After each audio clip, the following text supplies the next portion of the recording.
Start करते हैं। आज एक नया चैप्टर स्टार्ट होगा, ठीक है, ग्रेविटेशन। नया चैप्टर ग्रेविटेशन। क्योंकि मैं अभी सिर्फ एनसीईआरटी को ही टारगेट करके चल रहा हूं, तो एनसीईआरटी को टारगेट करके चले तो बहुत छोटा चैप्टर है और बहुत जल्दी हो जाएगा, बहुत इजीली हो जाएगा। इसमें रोटेशन मोशन की तरह ज्यादा ऊटपटांग हरकत नहीं है। चलिए, ग्रेविटेशन आराम आराम से चलाएंगे, ठीक है, समझ के। सब जानते हैं न्यूटन भैया को, है ना, वो कहानी में क्या रिपीट करूं, पेड़ से सेब गिरा, है ना, काश उस दिन सेब की बजाय बॉम्ब गिर गया होता, धूम धड़ाक, है नहीं, ठीक, फिजिक्स इतनी नहीं पढ़नी होती। ये सबको पता है कहानी, सबको पता है नहीं। अच्छा, एक जोक भी बनता है कि सर एक बात बताइए, जैसे एक टीचर पढ़ा रहा था, जैसे मैं पढ़ा रहा हूं आपको, कि एक बार न्यूटन भैया पेड़ के नीचे बैठे थे, सेब के पेड़ के नीचे, जैसे ही सेब नीचे गिरा उन्हें बड़ा आश्चर्य हुआ। तो बच्चा कहता सर इसमें आश्चर्य की क्या बात है? आश्चर्य की बात तो तब होती ना जब पेड़ से सेब ऊपर जाता। Point to be noted mill out. उसने कहा कि ये आश्चर्य की बात क्या है, इसमें तो नीचे ही गिरता है, ऊपर जाता तो आश्चर्य की बात होती। फिर ऐसी, अच्छा चल ठीक है, ऐसी सर एक बात बताओ, 21-22 साल के जब न्यूटन हो गए तब पता चला कि चीजें ऊपर से नीचे गिरती है? इससे पहले कभी वो पॉटी नहीं गए? वहां भी तो चीजें ऊपर से नीचे टारगेट होती है, गिरती है। हाँ चलिए, अच्छा नहीं, इससे मुझे आया, एक बार एक लड़का था, ठीक है, शिवम ले लेते हैं। शिवम ना, जैसे कुछ लोग खेतों में जाते हैं ना, अभी शुरू कर रहा हूं बस थोड़ी सी बकवास करके, खेतों में जाते हैं तो शिवम ना लोटा लेके खेतों में जा रहा था, रेगुलरली लोटा लेके जाता था। एक दिन रेडियो लेके भी गया, रेडियो लेके भी। मैंने कहा वाह, आज तो मजे से आएंगे, नहीं रेडियो सुन के करेगा। लौट के जब आया, मैंने कहा आज तो मजा आया होगा, बिल्कुल अच्छे से पेट हल्का हो गया होगा। तो शिवम कहता है अरे नहीं सर, धोखा हो गया। क्या धोखा हो गया? अच्छा खासा बैठ गया था ना मिड टाइम, बीच में राष्ट्रगान आ गया, खड़ी होके करनी पड़ी। अब देश की इज्जत का भी तो सवाल था ना, जन गण मन अधिनायक जय द। अरे ये वाला शुभम नहीं, एक और शुभम, तो इस शुभम को मत पकड़ना। चलिए आ जाइए। तो ये ग्रेविटी की कहानियां वगैरह सब आप पढ़ के आए हो, मैं नहीं पढ़ा रहा, मैं सीधे मुद्दे पर आता हूं, सीधे मैथमेटिक्स पे आता हूं, ठीक है। न्यूटन ने उस सेब गिरने के बाद बहुत सारी रिसर्च की, बहुत सारी मैथमेटिक्स को डेवलप किया। उन्होंने एक्चुअली थ्योरी तो ये डेवलप करी कि केवल पृथ्वी ही पहले तो ये पता चला कि जो अर्थ है वो चीजों को अपनी ओर अट्रैक्ट कर रही है। उनका जो फर्स्ट लेवल का डिस्क्रिप्शन था, फर्स्ट लेवल की जो ऑब्जर्वेशन थी वो ये थी कि पृथ्वी, अर्थ चीजों को अपनी ओर आकर्षित करती है, खींचती है, अट्रैक्ट करती है चीजों को। लेकिन बाद में ये थ्योरी और अपडेट होते होते उन्हें पता चला नहीं, दुनिया की कोई भी दो बॉडी एक दूसरे को अट्रैक्ट करती है। कोई भी दो बॉडी, कोई भी दो मास बॉडी, बस मास होना चाहिए, दुनिया की कोई भी दो मास बॉडी एक दूसरे को अट्रैक्ट करती है। इतना अपडेट उन्होंने कर दिया। And this is a universal law of gravitation जो मैं पढ़ाने जा रहा हूं। मैंने आपको पहले भी बोला है कि फिजिक्स में कुछ ही फॉर्मूले होते हैं जो यूनिवर्सल होते हैं, साला कहीं ना कहीं किसी ना किसी में कंडीशन अप्लाइड होती है। आप बताइए, V बराबर U प्लस AT, एस कितना सिंपल फॉर्मूला है, बचपन से पढ़ते आ रहे हैं, एस बराबर UT plus half AT square, है ना, सिंपल टू सिंपलेस्ट फॉर्मूला। मेरे ख्याल से 11th में इससे सस्ता फॉर्मूला आपने कुछ नहीं पढ़ा, ये पहले ही पढ़ के आए हो। इवन ये भी यूनिवर्सल फॉर्मूला नहीं है, इसमें भी कंडीशन अप्लाइड है या नहीं है कंडीशन अप्लाइड? हर्ष ने बिल्कुल टाइप भी कर दिया। कहाँ है ये यूनिवर्सल फॉर्मूला?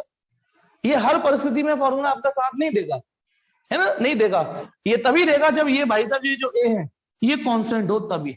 लेकिन आज हम यूनिवर्सल लॉ ऑफ ग्रेविटेशन पढ़ने जा रहे हैं, जिसका मतलब कहीं भी, मतलब बिना किसी कंडीशन अप्लाइड के फॉर्मूला आप देखने जा रहे हो।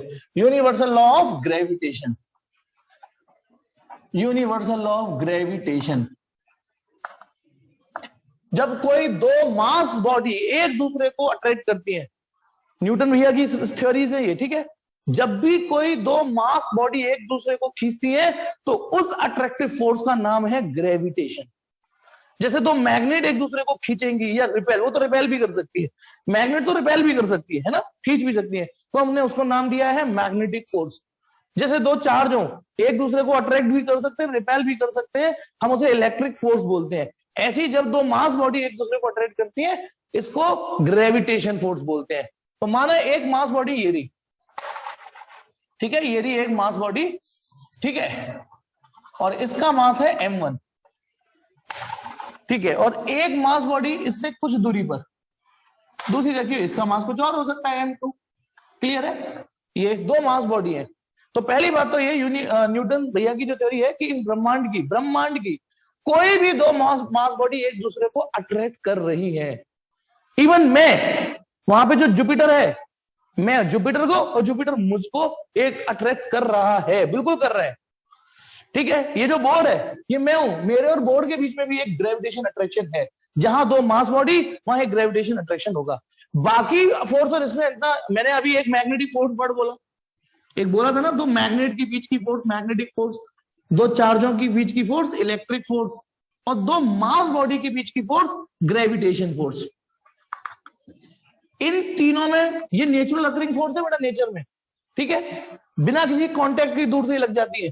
केवल इन तीनों में यही एक ऐसी फोर्स है जो हमेशा हमेशा हमेशा हमेशा अट्रैक्टिव ही रहेगी। ये हमेशा अट्रैक्टिव ही रहती है। ये अट्रैक्टिव भी हो सकती है और रिपल्सिव भी हो सकती है कि नहीं, मुझे ये एक्सप्लेन करने की शायद जरूरत नहीं है। सेम पोल रिपेल करते हैं ना, opposite pole unlike pole attract करते हैं, सेम ये भी अट्रैक्टिव और रिपल्सिव हो सकती है। बस आज हम इस फोर्स को पढ़ रहे हैं जो हमेशा हमेशा हमेशा अट्रैक्टिव ही होगी। तो चलिए, ये तो उन्होंने बताया, केवल ये ही नहीं बताया उन्होंने कि दुनिया की कोई दो मास बॉडी एक दूसरे को अट्रैक्ट कर रही है, उन्होंने इस फोर्स को कैलकुलेट करना भी सिखाया, इस फोर्स को कैलकुलेट करना भी सिखाया, समझना। माना, अच्छा, ये जो मैंने डिस्टेंस लिए ना, ये डॉट डॉट डॉट डॉट लिया है, ये इनके सेंटर ऑफ मास और सेंटर ऑफ मास के बीच की डिस्टेंस है, ठीक है। ये तो मैंने स्फीयर ले लिया, ये स्फीयर ले लिया, तो इसका सेंटर मास यहाँ आएगा, इसका सेंटर मास यहाँ आएगा। माना इनके बीच की डिस्टेंस r है, माना ये मास m1 और ये मास m2, इनके बीच की डिस्टेंस r। देखिए बेटा कहां से कहां तक की डिस्टेंस आ रहा है, चेक करिए। ये एरो मैंने इसकी सीध से लिया है, यहां से लेके इसकी सीध। ये क्या चीज है? जो भी इसका सेंटर ऑफ मास होगा, क्योंकि दो इर्रेगुलर बॉडी भी तो हो सकती है ना, इर्रेगुलर, तो इसका जो भी सेंटर ऑफ मास आएगा, इसका जो भी सेंटर ऑफ मास आएगा, उनके बीच की जो डिस्टेंस होगी वो आपको निकालनी है। पहली चीज, किस चीज के लिए? कि आखिरकार ये दोनों एक दूसरे को अट्रैक्ट करेंगे तो कितनी फोर्स से अट्रैक्ट करेंगे, ठीक है। तो न्यूटन ने केवल थ्योरी नहीं दी, उन्होंने मैथमेटिक्स भी दी। बिना मैथमेटिक्स के बेटा फिजिक्स पढ़ी ही नहीं जा सकती। तो इस फोर्स को क्या नाम दिया जा सकता है? इसको नाम दे देते हैं, इस एरो को फोर्स ऑन 1 ड्यू टू 2। इसको क्या नाम दे सकते हैं? Force on 2 due to 1। ये नाम देना हम बहुत पहले सीख गए थे, याद है ना। ये इसने इसको अपनी ओर खींचा, इसने इसको अपनी ओर खींचा, दूर से ही, है ना, दूर से ही। तो force on 1 due to 2, force on 2 due to 1, ठीक है। न्यूटन्स के थर्ड लॉ की वजह से ये दोनों फोर्स इक्वल होंगी, अपोजिट होंगी, बिल्कुल होंगी, इक्वल एंड अपोजिट होंगी, बिल्कुल मैग्नीट्यूड इक्वल होगा। इस माइनस, ये वेक्टर फॉर्म में लिखा है मैंने, वेक्टर फॉर्म का मतलब मैग्नीट्यूड इक्वल, डायरेक्शन अपोजिट। और केवल मैग्नीट्यूड लिखना हो तो F12 और F21 का मैग्नीट्यूड बराबर होगा मैग्नीट्यूड इन दोनों का। अब मैंने वेक्टर नहीं चढ़ाया, कई हम में से कई गंजड़ों को भी यही ग्रामर, फिजिक्स की ग्रामर ही नहीं आती कि इस तरीके से लिखने और इस तरीके से लिखने में अंतर होता है। ये वेक्टर फॉर्म है जिसका मतलब है इक्वल एंड अपोजिट। और जब मैंने चांद पे डंडा नहीं किया है तो इसका मतलब है सिर्फ मैग्नीट्यूड डिस्कस कर रहा हूं मैं, क्योंकि ये दोनों फोर्स का मैग्नीट्यूड बराबर है। तो ये होगा कितना, न्यूटन ने कहा आइए बताता हूं। तो पहली बात, जब ये दोनों बराबर हैं तो क्या F12 क्या F21, सिंपली एक नाम दे दिया मैंने। क्या नाम दे दिया? एक कॉमन नाम दे दिया इनका। तो उनके अकॉर्डिंग टू न्यूटन भैया, अकॉर्डिंग टू न्यूटन, ठीक है, the force of attraction between two mass bodies, उन्होंने पाया कि एक तो उनके प्रोडक्ट ऑफ मासेस के प्रोपोर्शनल था, directly proportional to product of their masses. वैसे तो मैं जबरदस्ती कोशिश कर रहा हूं, सबको पता है ये फॉर्मूला, सबको पता है, फॉर्मेलिटी कर रहा हूं, मुझे ये भी पता है, ठीक है, लेकिन एक बार मेरे तरीके से बस सुन लो। तो the force of attraction, the gravitation force of attraction between any two mass bodies is directly proportional to product of their masses and inversely proportional to square of distance between them. जितना ये दूर होती चली जाएंगी इनकी force उतनी week होती चली जाएगी, स्क्वायर टाइम्स, समझना, ठीक है। जैसे ही आप डिस्टेंस, इसका मतलब समझिएगा, ये उनकी लैब में की गई रिसर्च है, जिसका मतलब दो चीजों से समझना है इस लाइन को, कि यदि मैंने डिस्टेंस ट्वाइस कर दी तो कुछ बच्चे केवल इतना समझेंगे, देखो दो लेवल के, यदि मैंने r से 2r कर दी डिस्टेंस, डिस्टेंस को दुगना कर दिया तो कुछ बोलेंगे हाँ सर फोर्स घट गई, फोर्स घट गई। लेकिन कुछ बच्चे स्मार्टली ये आंसर देंगे जो समझदार हैं कि यदि मैंने डिस्टेंस r से 2r कर दी तो फोर्स घटेगी तो घटेगी ही। वो एग्जैक्टली बता देंगे 1/4 हो जाएगी, 1/4 हो जाएगी, क्योंकि r पर स्क्वायर आएगा। जब r की जगह 2r रखोगे तो r की जगह 2r रखोगे, फिर उस पर स्क्वायर करोगे तो देखो एक एक्स्ट्रा फैक्टर 4 नीचे फ्लैश हो रहा है। कोई बात नहीं, यदि बुद्धि काम नहीं कर रही चूल्हे में जाने दो। इतना तो समझ में आ रहा है ना, r बढ़ेगा तो फोर्स घटेगा, r बढ़ेगा तो फोर्स घटेगा। अच्छा, स्पेशली इस लाइन को इनवर्स स्क्वायर लॉ बोलते हैं फिजिक्स में, इनवर्स स्क्वायर लॉ। बहुत सारी फोर्सेस नेचर में ऐसी हैं जो इनवर्स स्क्वायर लॉ को ओबे करती है। उसमें से हमारी ग्रेविटेशन फोर्स भी है, उसमें से हमारी ये ग्रेविटेशन फोर्स भी एग्जिस्ट करती है। स्पेशली इस लाइन को इनवर्स स्क्वायर लॉ बोलते हैं। जैसे जैसे आप पढ़ोगे बढ़ोगे 12th में भी आओगे तो देखोगे कूलम्बियन फोर्स, उसमें भी 1/r² आता है, वो भी इनवर्स स्क्वायर लॉ ओबे करती है। और एक बात यदि लिखना चाहो लिख लो, इस ब्रह्मांड में हर वो फोर्स जिसमें इनवर्स स्क्वायर लॉ आ जाता है वो तो कंजर्वेटिव होगी ही होगी। और भी हो सकती हैं, मैं ये नहीं कह रहा हूं, लेकिन जिनके माथे पर ये टीका लग गया इनवर्स स्क्वायर लॉ का, वो तो कंजर्वेटिव होगा ही होगा। मेरी बात सुनो ना, जिसके माथे पे ये टीका लग गया इसका मतलब वो हिंदू हो गई होगा। और भी लोग हिंदू हो सकते हैं जिसका टीका नहीं लग रहा, ऐसे समझिए, पर ये तो पक्का। ठीक है, तो ये दो बातें उन्होंने ढूंढी थी, किसने? न्यूटन ने। The force, the gravitation force of attraction between two mass bodies फलाने के और ढिकाने के प्रोपोर्शनल था। इनको कंबाइन कर देते हैं। देयरफॉर इसको जब कंबाइन कर देंगे तो जो न्यूमरेटर में उसे न्यूमरेटर में रहने दो, जो डिनोमिनेटर में उसे डिनोमिनेटर में आ जाने दो। ठीक है, समझ में आ गया यहां तक? फिर हमारी फिजिक्स अब तो यूज टू हो गए होगे, जब हम एक प्रोपोर्शनलिटी साइन हटाते हैं तो एक कांस्टेंट की शक्ल आती है, एक कांस्टेंट आता है। और वो कांस्टेंट हमारा आप नहीं, वो भी लैब में, जैसे ये लैब में निकाले गए ना, लैब में ढूंढा, लैब में ढूंढा भाई, उन्होंने लैब में मेहनत करी तभी तो उन्हें पता चला m1 m2 क्यों प्लस क्यों नहीं आ गया, माइनस क्यों नहीं आ गया, स्क्वायर क्यों नहीं आ गया, रूट क्यों नहीं आ गया। उनकी मेहनत थी। नीचे स्क्वायर ही क्यों आया, क्यूब क्यों आया, सारी उनकी मेहनत थी, तब उन्होंने ये मैथमेटिकल डिस्क्रिप्शन निकाला। ऐसे ही जब प्रोपोर्शनली साइन हटाते हैं तो यहाँ पर एक जो कांस्टेंट आएगा उस कांस्टेंट का नाम दिया जी, और इस जी ये है universal gravitational constant, universal gravitational constant. Unit dimension तो आप यूनिट और डायमेंशन भी निकाल चुके हो, इसलिए उस पर मूड नहीं मारूंगा मैं। ठीक है, और नोट्स में है ही है इसलिए।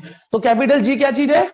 Universal constant, universal gravitational constant. Again physics में यूनिवर्सल कब आता है? जब वो कांस्टेंट कभी हिले ही नहीं डुले ही नहीं। अच्छा एक मिनट अभी बताता हूं, जैसे आपने फ्रिक्शन फोर्स भी पढ़ा है, ऐसी बात नहीं है। जैसे काइनेटिक फ्रिक्शन नॉर्मल रिएक्शन के प्रोपोर्शनल होता है, यहाँ पे भी तो प्रोपोर्शनल साइन हटा के म्यू आया था, म्यू के आया था ना, आया तो कांस्टेंट था। जैसे यहाँ पर ये कांस्टेंट आया, यहाँ पर ये कांस्टेंट आया था, पर पता है ये यूनिवर्सल कांस्टेंट नहीं है। अच्छा बताओ, मैंने कहा जी की वैल्यू बताओ, तो आपको याद होगी तो आप बता भी दोगे, 6.67 10⁻11 है ना? ठीक, लेकिन मैंने कहा म्यू के की वैल्यू बताओ, तो आप नहीं बता पाओगे। आप क्या बुद्धि लगाओगे? अरे सर म्यू के की वैल्यू तो हर सरफेस के लिए अलग अलग होगी, यदि रफ सरफेस है तो म्यू के ज्यादा होगा। जैसे आप खरंजे पे जा रहे हो तो म्यू के ज्यादा होगा, चिकनी सड़क पे जा रहे हो स्मूथ पे, है ना, चिकनी सड़क है, गोली जरा संभल, है ना, पापा पापा पापा पटरी पे चल। आई डोंट नो कब का गाना दिमाग में फ्लैश हुआ। तो म्यू के तो हर सरफेस का अलग अलग होगा ना, तो म्यू के की वैल्यू हर जगह अलग अलग है, हर वैल्यू अलग अलग है। अच्छा चलो एक और देता हूं, V directly proportional to I, voltage current के प्रोपोर्शनल होता है, वोल्टेज करंट के प्रोपोर्शनल होता है। प्रोपोर्शनल से हटाओ तो R आता है ना, R। चलिए R एज अ कांस्टेंट आया है, ठीक है, लेकिन हर कांस्टेंट की इज्जत ऐसी नहीं होती जो इज्जत इसे मिली है। ठीक है, हर कांस्टेंट को इज्जत वो नहीं मिलती। अब बताना, मैंने कहा R की वैल्यू बताओ, ये शायद और अच्छे से हिट करेगा आपके दिमाग में। मैंने कहा R की वैल्यू बताओ, तो R की क्या, मैंने कहूं कि R की वैल्यू 10 ओम होती है, आकाशवाणी हो जाए, R की वैल्यू 10 ओम, तो ये बात अच्छी लगेगी आपको? R की वैल्यू क्या जिंदगी भर 10 ओम ही रहेगी? 11 ओम नहीं हो सकती किसी की, 12 ओम नहीं हो सकती, 9 नहीं हो सकती, तो ये तो हर मेटेरियल के लिए अलग अलग होगी ना। तो ये यूनिवर्सल वैल्यू नहीं है, ये है भाई साहब universal value. Thank God, thank God बोलो, क्योंकि कम से कम ये तो हर मेटेरियल के लिए, हर वैल्यू के लिए अलग अलग हो जाएगा। ये कम से कम सलमान खान टाइप तो हो गया। एक बार जो मैंने कमिटमेंट कर दी तो मैं किसी और की नहीं सुनूंगा। जी की वैल्यू, ठीक है, ये हमारा एक फॉर्मूला बन गया। मैं लिख दूं जी की वैल्यू 6.67 10⁻, ये हमारे साइंटिस्टों की मेहनत है जो ये कांस्टेंट निकाला है। हमें तो बस मेहनत को एंजॉय करना है, ठीक है, जैसे हम अपने माँ बाप के पैसों को एंजॉय करते हैं, ठीक है, इस कांस्टेंट को एंजॉय करो, ठीक। चलिए 6.67 10 हाँ यूनिट और बना लो, मैं तो बना लो, न्यूटन मीटर स्क्वायर। देखो भाई मुझे आज तक नहीं यूनिट याद हुई, मैं साफ बोल रहा हूँ, मुझे नहीं यूनिट याद हुई आज तक, लेकिन हैंड टू हैंड फॉर्मूला सामने है तो वहीं की वहीं बन जाएगा। ये रहा न्यूटन, ये वहां जाके मीटर स्क्वायर, m1 m2 नीचे जाके किलोग्राम, किलोग्राम 2 बार। चलिए आइए एक बार इसकी बॉनी करा, मुंह दिखाई कर देते हैं एक बार इस फॉर्मूले की, ठीक है, ठीक है। चलिए एक एग्जांपल लेते हैं, एक बार बॉनी बॉनी करते हैं, झंडू सा सवाल लेते हैं, एक झंडू सा बिल्कुल, ताकि आपको, ये तो हो गया force between, gravitation force between any two mass body. मान लो ये एक मास बॉडी ये रही, सुनो एक मास बॉडी ये रही और 1000 किलो की है, M1 1000 kg, अच्छा खासा हो गया 1000 किलो। हाँ बेटा 1000 किलो अच्छा खासा होता है, सोचो 1 मीटर की दूरी पर, सवाल को कन्वीनियंट करने के लिए मैं ऐसे डाटा ले रहा हूं इजी इजी इजी से। फिर एक और 1000 किलो की बॉडी है, 1000 किलो, ठीक है, 1000 किलो की 2 बॉडी है, डिस्टेंस भी मैंने 1 मीटर ली, डिस्टेंस भी 1 मीटर। अब आपसे मैंने पूछा कि 1 मिनट, चौक थोड़ी, हाँ, अब मैंने पूछा इनके बीच की फोर्स निकालो, तो लगा लो फोर्स का फॉर्मूला, यही तो लगेगा, जी बाद में लिख लेंगे, क्या लिख लेता हूं, इंटू 6.67 10⁻⁻11। m1 कितना है, 10⁻3, देखो देखो देखो, है ना, 1000 को ऐसे लिख दिया, ये भी 10⁻3, और देखो G m1 m2 upon r square, r 1 metre है। अरे वाह कितना आसान सवाल दिया है मैंने। अब मैं आपको कुछ और दिखाने के लिए, ठीक है, ये क्या हो गया 10⁻6, वहां जाके हो जाएगा ये 10⁻⁻5। आप देख सकते हो। अब मैं आपको इस फोर्स का एक चेहरा बताता हूं। ये फोर्स हमने पढ़ तो ली ये फोर्स न्यूटन भैया की, लेकिन अब आप देखिए, जब देखो जितने ज्यादा ये मास होंगे उतनी ज्यादा ये फोर्स होगी, है ना, जितनी कम डिस्टेंस होगी उतनी ज्यादा ये फोर्स होगी। तो मैंने अपनी तरफ से एक नेचुरल प्रैक्टिस में, ठीक है, एक नॉर्मल, मैं बात कर रहा हूं आम जिंदगी की, आम जिंदगी में आपको नॉर्मली 1000 किलो की बॉडी जनरली नहीं मिलेगी। जैसे इस समय मेरे आसपास कोई 1000 किलो की बॉडी है, बस एक छत मकान है, उसका तो हम मान ही नहीं रहे, ठीक है। हर भाई आप जनरली क्लास में बैठे हो या ये, हाँ 2 ट्रक आ रहे हो या 2 तो बात अलग है, लेकिन जनरली अब आप देखिए प्रैक्टिकली 1000 किलो की बॉडी, 1000 किलो की बॉडी, इतना हैवी मास लिया मैंने, इतनी मामूली डिस्टेंस ली 1 मीटर, उसके बावजूद सारा रायता फैला दिया इस जी ने। फिर से सुनो, मास इतना हैवी, डिस्टेंस इतना कम, फिर भी फोर्स इतनी वीक आ रही है, इतनी वीक नाजुक। अच्छा चलो पावर से शायद इतना फील नहीं हो रहा होगा, इस पावर को मैं इसमें एडजस्ट कर दूं तो 1 2 3 4 5, सही है ना, 1 2 3 4 5 6 6 7 न्यूटन। अब आप देखिए कितनी मामूली सी फोर्स है ये, मामूली, आप देख रहे हो।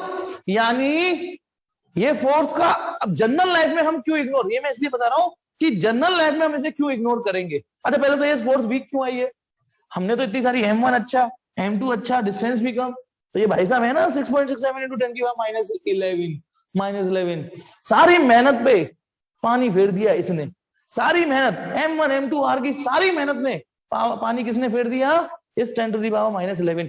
इसीलिए मैंने, अच्छा जनरल लाइफ में आपकी बॉडी 1 किलो 2 किलो की होगी, मान लो मैं 70 किलो का हूं, मेरी क्रश 70 किलो की है, सपोज करो, है नहीं 70-60 किलो की, मैं सोच रहा हूँ कि ग्रेविटेशन अट्रैक्शन से खींची और आ जाए मेरे, यानी हाई काइनेटिक एनर्जी से वो मेरे गले लग जाए, याद है ना वो, ठीक। तो सपोज करो मैं 70 किलो का, वो 70 किलो का, जब हजार किलो की फोर्सेस नहीं खींच पाई तो मैं 70 किलो, वो 70 किलो, ठीक है। मैं ना वेट इसलिए बढ़ा रहा हूं अपना, मास देख रहे हो कौन निकलती है, ताकि थोड़ा सा फोर्स बढ़ जाए, ताकि और खींचे आए। सही कर रहा हूं या नहीं, मेरी जो स्ट्रेटजी है वो यही है, ठीक है। मैं थोड़ा सा वजन बढ़ा लूं और ग्रेविटेशन अट्रैक्शन के ही बहाने वो खिंची और आ जाए मेरी ओर, ठीक। चलिए, लेकिन आप समझ सकते हो इससे कहीं ज्यादा तो स्टैटिक फ्रिक्शन होगा, लिमिटिंग फ्रिक्शन होगा, इसीलिए जनरल लाइफ में हम ग्रेविटेशन फोर्स को कंसीडर नहीं करते। पूरा लॉज ऑफ मोशन पढ़े आए, सर इस फोर्स को क्यों नहीं शामिल किया, इसीलिए नहीं किया। अच्छा भाभी सुन लेंगे, नहीं भाभी है नहीं इसलिए खुलेआम बोल रहा हूँ बेटा, है नहीं। आज ठीक है, भाभी है नहीं ना, इसलिए थोड़ा जोश में बोल रहा हूँ। ठीक, चलिए कोई नहीं। तो प्लीज इधर ध्यान देंगे। तो आप ये समझ गए जनरल लाइफ में आप इस फोर्स को क्यों इग्नोर मारोगे, इस वजह से कि बहुत ही मामूली है। लेकिन कोई भी चीज, यदि आप फिजिक्स पढ़ने का तरीका अपग्रेड करना चाहते हो, तो कोई भी चीज कमजोर या मजबूत किसी के कंपैरिजन में होती है। यदि यही फोर्स, मान लो इन दो बॉडियों को मैं फ्री स्पेस में ले जाऊं जहां सिर्फ यही दो हो, कुछ और ना हो, तो फिर ये फोर्स भी इन दोनों को एक दूसरे की ओर खींच लेगी। फिर तो खींच लेगी क्योंकि वहां तो फ्रिक्शन भी नहीं है ना। चलिए अच्छा, अब आ जाओ। जनरल लाइफ में आप इसे इग्नोर कर सकते हो, लेकिन जब हम यही फॉर्मूला बड़ी हैवीली बॉडी पे लगाएंगे, जैसे उस प्लेनेट और उस प्लेनेट के बीच में, तो प्लेनेट का मास 10 की पावर 3 में थोड़ी नहीं आएगा, 10 की पावर 27, 10 की पावर 24, इस रेंज में जाएगा। हालांकि डिस्टेंस भी अच्छी खासी होगी, लेकिन वहां ये फोर्स सिग्निफिकेंट रोल प्ले कर जाती है। आइए एक सवाल कराता हूं, पहला ही सवाल बढ़िया, मजा आएगा आपको। पहला ही जो सवाल है, ठीक है, बॉनी जो करूंगा वही अच्छे सवाल से करूंगा, तो खुल जा सिम सिम। क्वेश्चन नंबर है 8.11, 11 नहीं तो 12, ठीक है। इसका स्क्रीनशॉट लेना है, वैसे नोट्स में सब है, ठीक। चलिए एक बढ़िया सा सवाल लेते हैं, क्वेश्चन नंबर 8.12।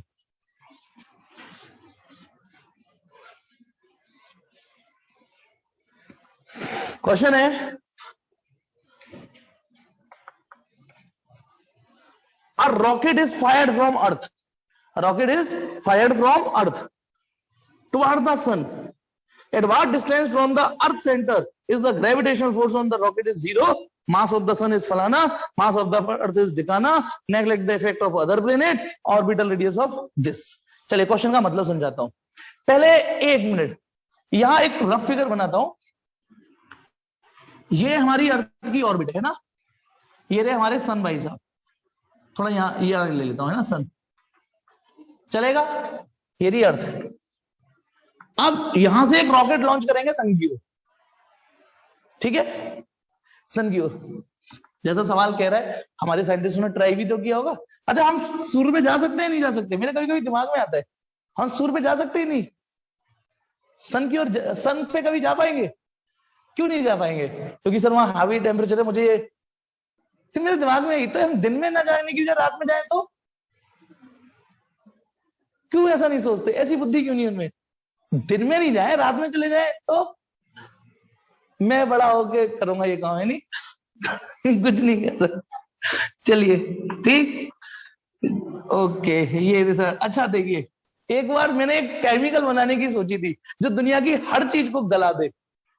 सुनना, जो दुनिया की हर चीज को गला दे, हर चीज को, है नहीं। फिर मैंने आइडिया ड्रॉप कर दिया कि फिर उसे बना भी लिया तो रखूंगा कहां पे, उसे बना भी लिया तो उसे स्टोर कहां पे करूंगा। तो ऐसे ऐसे आइडिया फिर मैं ड्रॉप करने पड़ते हैं। चलिए फिलहाल मुद्दे पर आते हैं। ये अर्थ से सन की ओर एक रॉकेट लॉन्च किया जाएगा इस सवाल में, ठीक है।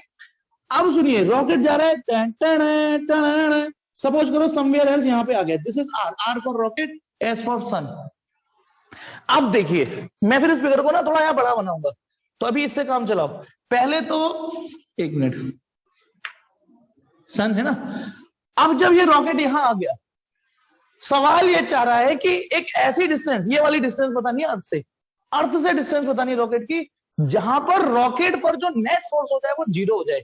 अब सवाल और समझिए, बताना, एक तो ऐसी इस ट्रैक पे ऐसी कोई डिस्टेंस होगी, एक ऐसी जगह रॉकेट आ जाएगा जहां अर्थ भी कह रहा होगा कि मैं तुझे खींचूंगा। बोलो बोलो, ये वाला एरो देखिए, अर्थ रॉकेट को अपनी ओर खींच रही है, लेकिन क्योंकि वो सन की रेंज में भी है तो सन भी तो खींचेगा। क्यों भाई, वहां क्या कर्फ्यू लग रहा है? ये क्या ग्रेविटेशन लॉ सन के लिए नहीं है?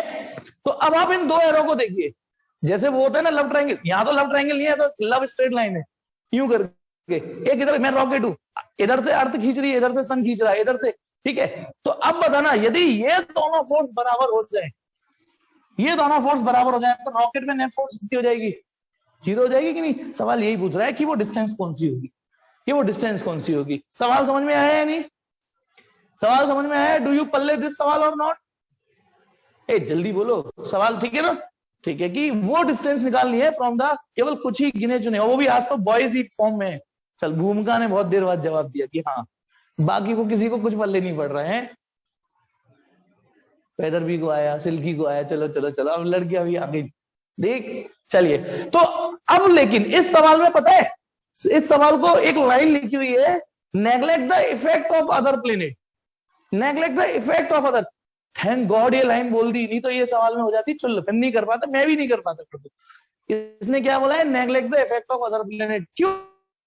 ये अर्थ इस पूरे सोलर सिस्टम में केवल अर्थ थोड़ी नहीं घूम रही। सोचो एक भाई साहब ये भी घूम रहे हैं ना, ये भी सोचो, यहां पर ये घूम रहा है, इसे गुस्सा आ गई, ये भी तो खींचेगा रॉकेट को अपनी ओर।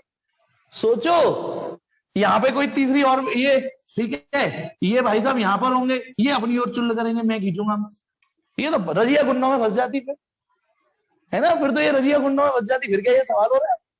तो इसीलिए इस सवाल ने थैंक गॉड सवाल आसान कर दिया। क्या कर दिया कि neglect the effect of other planet, केवल अर्थ और सन, अर्थ और सन के बीच में हमें डांस खेलना है। तो चलिए अब मैं क्या कर रहा हूं, इस फिगर को थोड़ा जूम करके बना रहा हूं। तो मुझे ये ऑर्बिट बना, अच्छा इसको क्या बोलते हैं, एक मिनट एक मिनट एक मिनट, इसको हटा देता हूं मैं। ये क्या चीज है बताओ, ये क्या चीज है? ये है सन और अर्थ के बीच की डिस्टेंस, जिसको हम ऑर्बिटल रेडियस भी बोल सकते हैं। क्योंकि एक बात बताओ, मैं एक बार साफ सुथरा फिगर बनाऊं, इधर ये रहा सन है ना, और ये रहा अर्थ। अर्थ और सन के बीच की डिस्टेंस को अर्थ की ऑर्बिटल रेडियस भी बोल सकते कि नहीं? इसी रेडियस से तो वो ऑर्बिट कर रहे हैं। हालांकि इसने क्या बोला है, ऑर्बिटल रेडियस, इसने तो खैर ऑर्बिटल रेडियस बोला, लेकिन कुछ और क्वेश्चन में इसे ऑर्बिटल रेडियस ना बोल के मीन ऑर्बिटल रेडियस बोलते हैं, जो परफेक्ट वर्ड होता है। पता है मीन क्यों बोलते हैं? क्योंकि सन एग्जैक्टली सेंटर पे नहीं है, स्लाइटली यहां पर है, तो ये जो डिस्टेंस है ना थोड़ी सी बदल भी जाती है, ठीक है। लेकिन फिलहाल अब मैं सवाल समझा रहा हूं करने की दृष्टिकोण से, है ना। तो देखिए ये रहा अर्थ, केवल अर्थ ले लूं, यहां से कुछ दूरी पर सन है, ये रहा सन, ओके। ये डिस्टेंस सवाल में ऑर्बिटल रेडियस वो कितनी दे रखी है, एक मिनट पढ़ने दो, 1.5 इंटू 10 1 AU होती है वैसे तो, है ना। ये ए लिख देता हूं, यहां से यहां तक। इस ए की वैल्यू कितनी दे रखी है, इस ए की वैल्यू दे रखी है 1.5 इंटू 10⁻11 मीटर, सन और अर्थ के बीच की। अब मैंने पूरी ऑर्बिट नहीं बनाई है, ध्यान रखना, ऑर्बिट नहीं बनाई है, मतलब की चीज बना रहा हूं। अब यहां से एक रॉकेट लॉन्च किया गया है, सपोज करो यहां आ गया, यहां पे ले लेते हैं ना, ये इसका कुछ मास होगा। अच्छा इसके मास को ME लिख देता हूं, मास ऑफ अर्थ, इसके मास को मास ऑफ सन लिख देता हूं S, और इसके मास को स्मॉल m लिख देता हूं, this is rocket, small m, okay. माना ये डिस्टेंस x है, तो ये वाली a माइनस एक्स हो गई। जल्दी बोलो, जल्दी सोच के बताओ भाई, ये पूरी डिस्टेंस ये थी, तो जब मैं इसे x बोल सकता हूं तो ये a माइनस एक्स बची, ठीक है बेटा। ये इसका जूम व्यू है, ये सन अर्थ है ना, ES, ये इतना हिस्सा बना रहा हूं बस, और कुछ नहीं बना रहा हूं, ये और रॉकेट यहां पे आ गया है बस, ठीक है। अब सुनो, हमें ये x निकालना है, हमें ये x निकालना है, ठीक है, कि अर्थ से कितनी दूरी पर इस रॉकेट पर नेट फोर्स, सवाल पढ़ोगे आप, अब समझ में आ रहा है सवाल। At what distance from the earth centre is the gravitational force on the rocket is 0। तो रॉकेट पर बताना, अर्थ इधर लगाएगी फोर्स, इस फोर्स का नाम दे दूं, देखो यदि अच्छा लगे नाम तो, फोर्स ऑन, जैसे फोर्स ऑन 1 ड्यू टू 2 लिखा था ना हमने, तो 1 2 ना लिख के force on rocket due to earth लिख देता हूं, FRE, force on rocket due to earth. ऐसे ही सन खींच रहा होगा इसे यहां पे, इसका नाम दे देता हूं force on rocket due to sun. तो for net force on rocket to be 0, for net force on rocket to be 0, बताना ये FRE और FRS ये बराबर होने चाहिए कि नहीं, सोच के बताओ, समझ में आ जाए तभी हाँ करना। ये वाली फोर्स और ये वाली फोर्स बराबर होनी चाहिए ना, तो नेट फोर्स 0 हो जाएगी। FRE मतलब force on rocket due to earth, force on rocket due to sun. अब इन दोनों के बीच में बेटा ये वाला फॉर्मूला लगाएंगे हम, Gm1 m2 अपॉन r², ये वाला फॉर्मूला इन दोनों के बीच में। तो बताइए G ये वाला, sorry, M1 ME M2 M upon are square, r का रोल प्ले कर रहा है एक्स स्क्वायर। देखना बेटा ये समझ में आया कि नहीं एलएचएस? ये वाला फॉर्मूला एग्जीक्यूट किया है इस पर, और इतने तो कंजड़े नहीं हो गए आप कि ए प्लस बी का होल स्क्वायर सिखा दिया जाए तो सी प्लस डी का होल स्क्वायर ना खोल पाओ।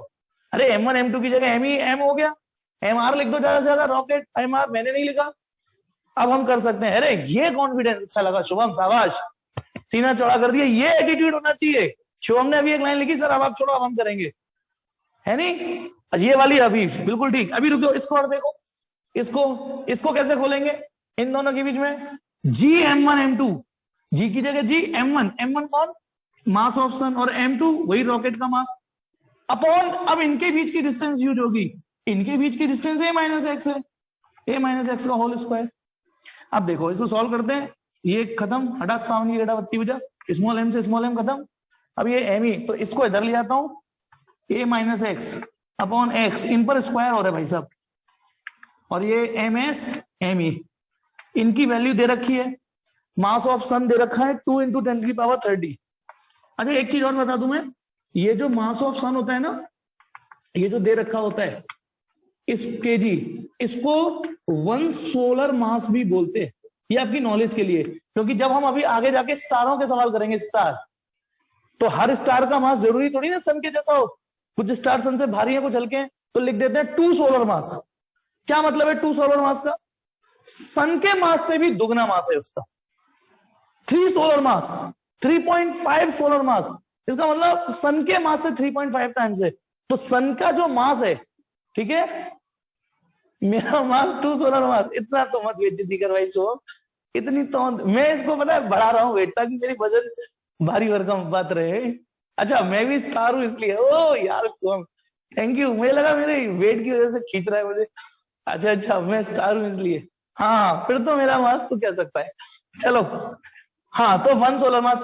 और एक और चीज, ये जो मैंने डिस्टेंस लिखी है ना, इसको 1 AU भी बोलते हैं, 1 एस्ट्रोनॉमिकल यूनिट। ये कुछ टॉपिक से हटके अलग बातें हैं ना। हाँ, तो ये मास ऑफ सन 2 × 10⁻30 kg, और मास ऑफ अर्थ, देखो मुझ में भी जंग लग गई है, मुझे ये सब रटे हुए थे, मुझे बार बार देखने नहीं पड़ते, सब भूल गया 1 साल 2 साल में, सीरियसली 2 साल से, क्योंकि पहले मैं 1 थोड़ी नहीं बढ़ाता था, 3 11 होती थी एक ही साल में, खच खच खच खच खच खच, तो रटे रहते थे। तो ये हो गया बेटा, हाँ तो ये हो गया a minus x upon x का होल स्क्वायर। तो इसको सॉल्व करते हैं ना, अब तो कर लोगे ना, फिर भी चलो मैं, आप अपना करो मैं अपना करता हूं। देखो ये तो 1/3 बचेगा, ऊपर 10⁻6 बचेगी। फिर भी मैं आपको एक चीज और सिखाता हूँ, a minus x upon x का स्क्वायर 1/3 10⁻6, क्योंकि यहाँ ऊपर 10⁻6 बचेगा, 1/3 उसका रूट लेना पड़ेगा आपको। a minus x upon x square, वहां जाके ये 1/√3 और उसका 10⁻3 यानी 1000, ये 1000 हो गया। अच्छा इसको सेपरेटली लिख दो, a माइनस एक्स, देखो a अपॉन एक्स, देखो ये सबका तरीका अलग अलग होता है सॉल्व करने का। मेरी तरफ से सवाल यही खत्म हो गया, आप अपनी वैल्यू डालिए और सवाल निकालिए, लेकिन मुझे लगता है कि मैं बाद में सॉल्व करूंगा, ठीक है। तो ये चीज जरूरी नहीं है, ये 1000/√3 हो गया। देखो इसको, देखो मैंने क्या किया है, इस x को सेपरेटली लिख दिया, वो 1000, इस 1 को वहां ले जाओ, a upon x 1000/√3 plus 1, LCM लोगे तो क्या आएगा 1000 प्लस √3/√3, सही है। चूल्हे में जाने दो। देखो एक चालाकी, आटे में नमक के बराबर हम बदतमीजी कर सकते हैं ना। ये देखो ये क्या किया मैंने, धोखा है, तो कईयों को ये धोखा लगेगा, लेकिन ये बदतमीजी करनी आनी चाहिए। आटे में नमक के बराबर यार 1000 है ये, और ये 1.732 है। इतनी बड़ी कैलकुलेशन में यार जी को जब तुम 9.8, 3 क्यों हुए, रूट भी तो जाएगा, सर एमसीक्यू करना है मतलब क्या कह रहे तू। अब इसको सॉल्व करो, तो x की वैल्यू कितनी हो गई, देखो x की वैल्यू हो गई a√3/1000। अरे वाह, तो बस आप एक काम करके बताओ मुझे, हो गया x इक्वल टू a की वैल्यू है 1.5 × 10⁻11 इंटू √3 और नीचे 1000। बेटा ये नीचे का मैं सॉल्व कर देता हूं, ऊपर का आप सॉल्व कर दो, ठीक। अरे क्यों नहीं करेगा, क्या बात, अच्छा यदि क्या बात कर दी है, क्यों नहीं करेगा मैच, क्यों नहीं मैच करेगा? 10⁸ तो ये हो गया, और 1.5 इंटू √3 करिए बेटा, कर। पक्का तनिष्का यही आ रहा है ना इन दोनों का मल्टीप्लाई? नहीं पीछे से देख के नहीं बताना। अब मेरी इज्जत का सवाल है, पीछे से देख के नहीं बताना, अब इसको सॉल्व करके बताओ, क्योंकि 2 दोबारा लिखिए तनिष्का, तनिष्का अच्छा 2.59, देव इसको सॉल्व करेगा कराए ना, तो x इक्वल टू 2, मैं ये मान लेता हूं इसी को सॉल्व किया है शायद। अब तू देखियो आंसर, आंसर देख पीछे, देखो देखो देखो पीछे,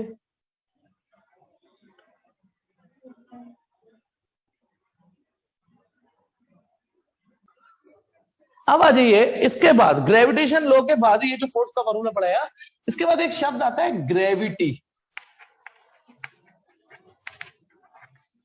ठीक है? जैसे नाई की नाइन होती है, पंडित की पंडिताइन होती है, वैसी ग्रेविटेशन की ग्रेविटी होती है, ठीक है? समझना है ना? जैसे नाई की नाइन, पंडित की पंडिताइन, ऐसे ग्रेविटेशन की ग्रेविटी। हाँ सीरियसली, एक्चुअली देखो क्या ग्रेविटेशन का मतलब होता है कि दुनिया की कोई भी दो मास बॉडी एक दूसरे को अट्रैक्ट कर रही हैं, उसको हम ग्रेविटेशन बोलते हैं, ठीक है? लेकिन जब उनमें से किसी एक बॉडी के अस्तित्व को ही हम डिटेल में पढ़े, है ना, किसी एक बॉडी को, जैसे बहुत, और वो भी बहुत हैवी होनी चाहिए, जैसे सपोज करो ये अर्थ है, अब अर्थ के चारों ओर अर्थ का ग्रेविटेशन फील्ड होगा कि नहीं होगा? भाई अर्थ के यहां पे रखता हूं, यहां पे रखता हूं, तो ये अर्थ उसे खींच लेगी, यहां पे कोई बॉडी रखता हूं तो इसे खींच लेगी। अच्छा एक चीज और मुझे क्लियर करनी है आपकी, ये वर्टिकल डायरेक्शन क्या होती है, ये चीज मुझे क्लियर करनी है। हालांकि इसका कोई खास यूज नहीं है, लेकिन एक आगे के लिए आपके रास्ते खुल जाएंगे। ऊपर, कि मैंने उस बॉल को ऊपर फेंका, समझना, क्योंकि ये वर्ड मैंने किसी बॉल को ऊपर फेंका, तो पता ना ये अर्थ है। क्या ये सही है कि मैंने बॉल को ऊपर फेंका? ये बताओ मुझे, क्या ये सही है कि मैंने बॉल को ऊपर फेंका? ये बताओ। अच्छा शुभम कह रहा है हाँ, हर्ष कह रहा है हाँ, जल्दी से टाइप करके बताओ यार, इतना नहीं। सिल्की कह रही है नहीं, जल्दी बताओ, ये बॉल मैंने ऊपर फेंकी है कि नहीं, वर्टिकली अपवर्ड? दिया, देव कह रहे हैं हाँ, वेदर भी कह रही है, भूमिका कह रही है नहीं। अब इस चीज को क्लियर करता हूं मैं, यानी ये भी बॉल ऊपर फेंकी गई है, और बिलीव मी ये भी बॉल ऊपर फेंकी गई है, ये चीज थोड़ा क्लियर करता हूं मैं। ये भी पता है क्या है, ये वर्टिकली डाउनवर्ड नहीं है, ये वर्टिकली अपवर्ड है।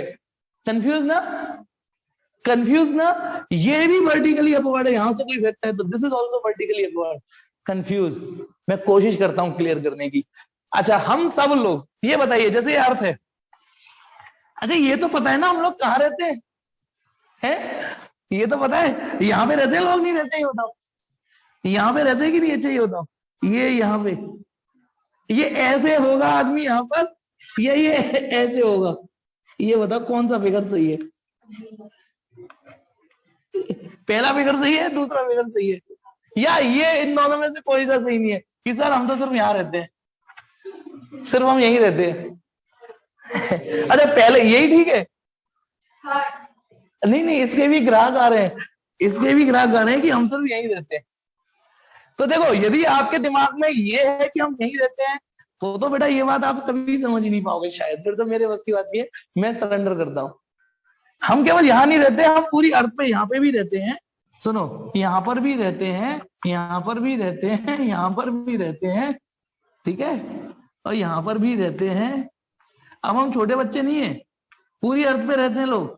हाँ पोल वगैरह पे मान सकते हैं कि बहुत भयंकर ठंड पड़ती है, तो वहां लोगों में लाइफ इतनी नहीं होती, वहां नहीं रहते, ग्लेशियर्स वगैरह है, लेकिन ये होता है। अब कई लोग हैं ऐसे भी रहते हैं, तो वो गिर क्यों नहीं जाता है? भगवान हर जगह वैसे आदमी है पूरे पृथ्वी पर है, तो ये तो फिर ये गिर क्यों नहीं जाता? ये गिर क्यों, लुढ़क क्यों नहीं जाते? लुढ़क लुढ़क के, this is due to gravity. अब आप महसूस कर सकते हो कि अर्थ का ग्रेविटेशन फोर्स कितना पावरफुल है, जो आपको नीचे नहीं गिरने दे रहा, नहीं तो हम फ्री स्पेस में घूम रहे होते। ये अर्थ का ग्रेविटेशन फोर्स है जिसने इस बंदे सबको रोक रखा है। तो पहली चीज दिमाग में डालिए, पूरी अर्थ में लोग रहते हैं, कि यहाँ अंदर रहते हैं, हम अंदर रहते होंगे इसलिए नहीं गिरते होंगे, अंदर रहते हैं लेकिन मरने के बाद जाते हैं अंदर, गड्ढा खोदने के बाद जाते हैं, ठीक है, ऐसे कोई रहता नहीं है, ठीक है। हाँ अब सुनो, तो पहली बात आप अपने दिमाग में लगाइए कि ये सब लोग, ठीक है, किस तरीके से रहते हैं। अभी मैं ये चीज क्लियर करता हूँ ना। अब मैंने सपोज करो आपका मास्टर इतना हिट हो जाए कि पूरे विश्व के लोग लाइव पढ़ रहे हैं, मानने में क्या जा रहा है, थोड़ी देर के लिए तो खुश बोलूं मैं, ठीक ठीक, मेरे पास 20 करोड़ सब्सक्राइबर है और लोग पढ़ रहे हैं, इमेजिन करो, ठीक। तो अब आप बताइए, पूरी ये बंदा भी पढ़ रहा होगा, ये बंदा भी पढ़ रहा होगा, सब पढ़ रहे हैं। मैंने सबसे कहा उंगली करो, मतलब ऐसे करके वर्टिकल डायरेक्शन में, सबसे कहा सब लोग अपनी वर्टिकल डायरेक्शन में उंगली रखो, या पेन पकड़ लो, पेंसिल पकड़ लो, वर्टिकल डायरेक्शन में डंडी। अब सब लोग बताइए, वर्टिकल का मतलब ये होता है कि आप जिस लोकेशन पर हो, ये तो हॉरिजॉन्टल हो गई, उसके परपेंडिकुलर ये पकड़ना है, ये समझ में आया। तो जो सरफेस है उसके परपेंडिकुलर को वर्टिकल बोलते हैं, जो सरफेस है उसको परपेंडिकुलर बोलते हैं, सरफेस के परपेंडिकुलर। तो यहां जो बंदा होगा उसकी सरफेस एरिया वो इसके परपेंडिकुलर पेन या पेंसिल या उंगली ऐसे करेगा, करेगा ना, for this person this is vertical. लेकिन जो यहां रह रहा होगा, बताना, जो यहां रह रहा होगा, सोचो वो यूं रह रहा है, यूं, तो उसके लिए तो अर्थ की सरफेस ऐसे है ना, तो वो तो ऐसे पकड़ेगा ना वर्टिकल। अब समझ में आया कि यदि ये बॉल ऊपर फेंकता है तो उसके लिए ये वर्टिकल है, और ये बॉल फेंकता है तो उसके लिए ये वर्टिकल है। अब जल्दी बताओ समझ में आया या नहीं आया। इसने भी बॉल ऊपर फेंकी है, और जो यहां है, बताइए उसने यदि बॉल यूं फेंकी है, तो बताइए बॉल यदि किसी ने ऐसे फेंकी है तो वो वर्टिकली अपवर्ड फेंकी है या डाउनवर्ड फेंकी है, जल्दी बताओ, बताओ, इसने जो बॉल फेंकी है वो वर्टिकली अपवर्ड फेंकी है, डाउनवर्ड फेंकी है, जल्दी से बताओ। हाँ हाँ, अपवर्ड, वर्टिकली अपवर्ड फेंकी है। ये थोड़ा सा ज्योग्राफी दिमाग में डालनी है नहीं, ठीक, चलो। तो हाँ, तो मैं क्या बता रहा था, जैसे पंडित की पंडिताइन, नाई की नाई, वैसे ही ग्रेविटेशन की ग्रेविटी। तो सपोज करो ये अर्थ है, अर्थ ही ले लेता हूं पहली नजर पे, तो बताना यदि किसी ने बॉल ऊपर फेंकी तो इस बॉल को नीचे खींच लेगी ना, ऊपर फेंकी, अब तो कंफ्यूज नहीं है ना, इसने भी बॉल ऊपर फेंकी, यहाँ पे जो रह रहा है इसने भी अपनी तरफ, तो इसका मतलब इस अर्थ का चारों ओर एक ग्रेविटेशनल फील्ड है, वहां से ये किसी बॉडी को खींच के ले आएगी। जैसे अगरबत्ती की खुशबू होती है ना चारों ओर, एक अगरबत्ती जलाओ तो एक रेंज तक एक खुशबू होती है, रेंज बोलना जरूरी है, ये थोड़ी नहीं कि डियो मेरा दोस्त लगाएगा खुशबू मेरी बॉडी पे महके, है ना, या अगरबत्ती ऑल आउट आप अपने घर पे लगाओ, मच्छर मेरे घर के भग जाए, ऐसा होता तो मैं आपसे रिक्वेस्ट कर लेता यार, सब लोग दो ऑल आउट जलाना है, नहीं ऐसा थोड़ी नहीं। तो एक रेंज है ऑल आउट की, जैसे ब्लूटूथ आप ऑन करते हो तो एक रेंज होती है, वाईफाई की एक रेंज होती है, तो अर्थ की एक रेंज है, उस रेंज तक किसी भी बॉडी को ये अपनी ओर खींच लेगी। तो हम बोलेंगे, तो जैसे अर्थ ने इस बॉडी को अपनी ओर खींचा, तो हम बोलेंगे यहाँ अर्थ की ग्रेविटी मौजूद है, यानी अर्थ का इफेक्ट मौजूद है, अर्थ का इन्फ्लुएंस मौजूद है, उस ग्रेविटेशन फोर्स से ये इसको अपनी ओर खींच सकती है। जैसे समझ गए ना, जैसे ये ऑल आउट है तो इस मच्छर को भगा सकती है, तो खैर खींचेगी, ठीक है, ऑल आउट जलेगी तो एक रेंज से मच्छरों को भगा सकती है। तो अब बताओ यहाँ पे कोई बॉडी इसको खींच सकती है, लेकिन जैसे जैसे हम दूर होते चले जाएंगे अर्थ का इफेक्ट खत्म होता चला जाएगा, हम बोलेंगे अर्थ की ग्रेविटी से दूर होते चले जा रहे हैं। तो ग्रेविटी वर्ड का मतलब होता है the force of attraction, the gravitational force of attraction of heavy planetary bodies. यदि ये अर्थ है तो ये अर्थ की ग्रेविटी है, यदि ये जुपिटर है तो ये जुपिटर की ग्रेविटी है, यदि ये मून है और मून किसी को अपनी ओर खींचता है तो हम बोलेंगे मून की ग्रेविटी का असर है। समझ रहे हो ना, मून की ग्रेविटी का। तो ग्रेविटी वर्ड समझ में आ गया, ग्रेविटेशन ही है, ये ग्रेविटेशन फोर्स ही है बस, ठीक है ना। जब कोई हैवी बॉडी जब खींचती है अपनी ओर तो उसको उसकी ग्रेविटी बोल देते हैं। अब एक और चीज सुनो, यहां पर ये कोई बॉडी है और इस प्लेनेट ने, इस स्टार ने इसको अपनी ओर खींचने, मान लो अर्थ ही ले लेता हूं, है ना। तो पहली बात, एक थोड़ा सा अपने आप को वर्सेटाइल बनाइए, ग्रेविटी वर्ड थोड़ा बड़ा है। अब तक आपने अर्थ के लिए यूज किया, ठीक है, कर लिया, लेकिन ग्रेविटी जुपिटर की भी अपनी होती है, मून की अपनी ग्रेविटी होती है, मार्स की अपनी ग्रेविटी होती है, सबकी अपनी होती है, और वो हम आगे जाके सीखेंगे कैसे कैलकुलेट होती है। जैसे अर्थ का, ठीक है, एक मिनट और, अब जैसे ये कोई बॉल है तो अर्थ इस पे फोर्स लगा रही है ना, तो हम इसे बोलेंगे, इस ग्रेविटेशन फोर्स को, है तो ग्रेविटेशन फोर्स, तो हम उसे बोलेंगे फोर्स ऑफ ग्रेविटी ऑफ अर्थ, ठीक। अब जब ये फोर्स है, फोर्स है तो इसका मतलब एक्सीलरेशन भी होगा, क्योंकि बेटा फोर्स कहता है मेरे पास मास है, जब फोर्स है मास है तो एक्सीलरेशन भी मौजूद ही होगा। तो अब ये जो बॉडी है ये अर्थ की ग्रेविटी से अट्रैक्ट हो रही है, उस फोर्स की वजह से एक एक्सेलरेशन प्रोड्यूस होगा। फोर्स है तो एक्सेलरेशन होगा, फोर्स है तो एक्सेलरेशन होगा। तो यानी ये यदि ग्रेविटी है तो ये एक्सेलरेशन ड्यू टू ग्रेविटी कहला दिया जाता है। बस मतलब शर्मा के बेटे का सरनेम शर्मा ही होता है ना। तो ग्रेविटी की जो औलाद होगी, इस ग्रेविटी की वजह से जो एक्सेलरेशन पैदा होगा उसे एक्सेलरेशन ड्यू टू ग्रेविटी बोलेंगे। फिर से सुनो, F इक्वल टू एम। यदि ये कोई और फोर्स है, सपोज करो ये इलेक्ट्रोस्टैटिक फोर्स है, तो अब इसे एक्सेलरेशन ड्यू टू ग्रेविटी नहीं बोलेंगे। ये मैग्नेटिक फोर्स है तो इसे एक्सेलरेशन ड्यू टू ग्रेविटी नहीं बोलेंगे। लेकिन ये force of gravitation of earth है तो acceleration due to gravity of earth हो गई है। यदि ये बाकी एक्सेलरेशन ड्यू टू ग्रेविटी है तो फिर हम जनरली ए नहीं लिखते, ए लिख सकते हो, कोई सजा नहीं होगी। हम जनरली फिर MAG लिख देते हैं। AG लो जी सुनो जी। ए माने एक्सेलरेशन, स्मॉल जी माने acceleration due to gravity. Acceleration due to gravity, यहां खाली जी लिख के काम खत्म। हटा, खाली जी लिख के ही काम खत्म कर देते हैं। हटा, साउंड की घटा बत्ती हो जाए। तो ध्यान रखना, ये भी सही है, ये भी सही है, ये भी सही है, पर ये दोनों ज्यादा मीनिंगफुल लगते हैं। ये एक बार में इशारा हो जाता है कि ठीक है ना, इससे इशारा हो जाता है कि इस समय जो फोर्स है इसमें तो बताना पड़ेगा कि ये ग्रेविटी वाली फोर्स है। इसमें तो इससे ही पता चल जाता है, अच्छा ग्रेविटी है, अच्छा ग्रेविटी की बात चल रही है।